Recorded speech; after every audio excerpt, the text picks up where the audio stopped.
Happy ខ្មែរយូយៀជាការលេងរបស់បងប្អូនខ្មែរនៅខាងខ្ចេះជ្រោយ7ភ័យផ្សព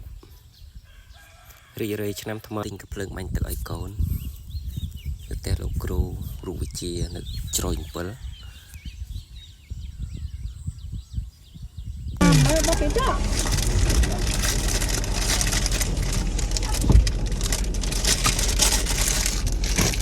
អត់ទៅនេះយ៉ាបាត់ពេញខ្សែទីអត់ใช่ណែនោះអីមួយដាក់ឆាត់នោះឃើញអត់ឃើញឆាត់ចិត្តផ្លូវកែងទៅក្រោយនេះនោះខ្សែទៅ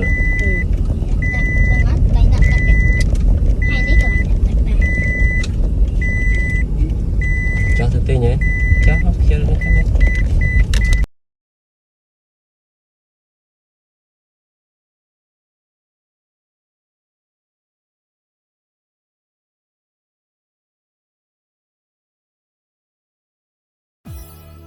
แสนស្នេហ៍បុផាខ្នងព្រៃការមានន័យរូបឆោមលូមពណ៌បរិសុទ្ធ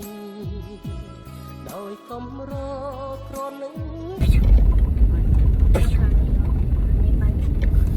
សំសំបានមកកិច្ចចាស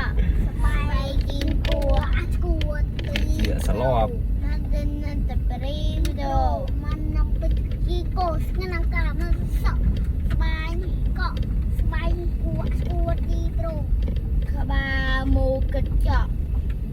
ក្បាលមកកិច្ចចាអត់ហ្នឹង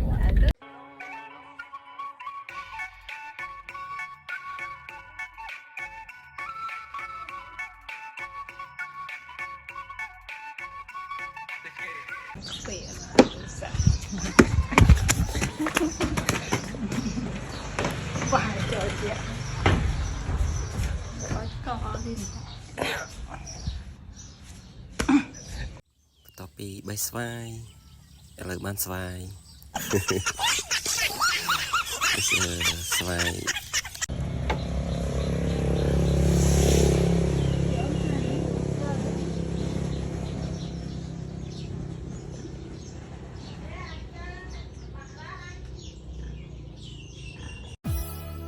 แสนស្នេហ៍បុផាខ្នងព្រៃ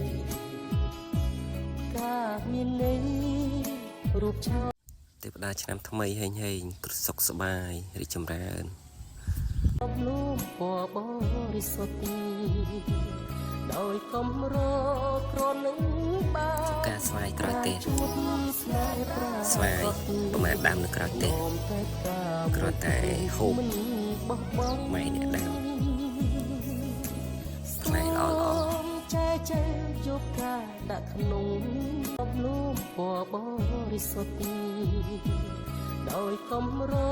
ក្រនឹងបានប្រានជួបស្នេហ៍ប្រាកដនោមតែការមួយទុកមិនបោះបង់សូមចែកយកការដាក់ក្នុង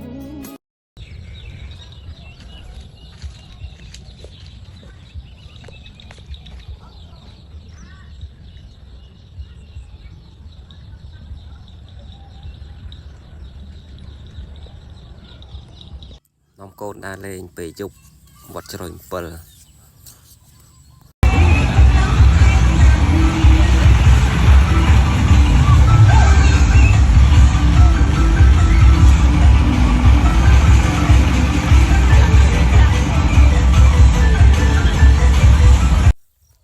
ការងារបេះស្វាយបន្តទៀត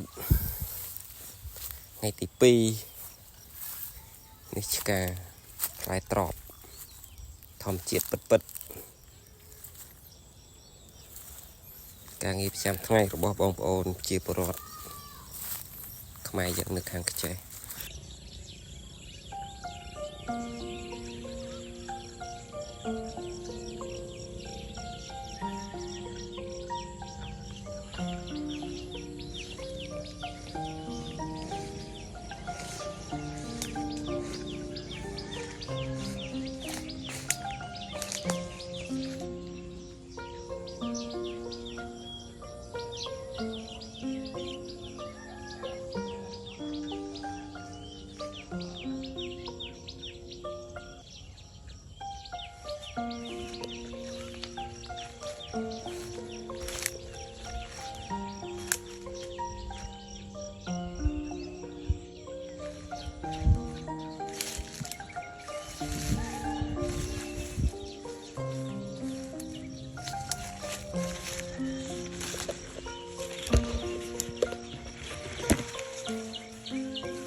Thank you.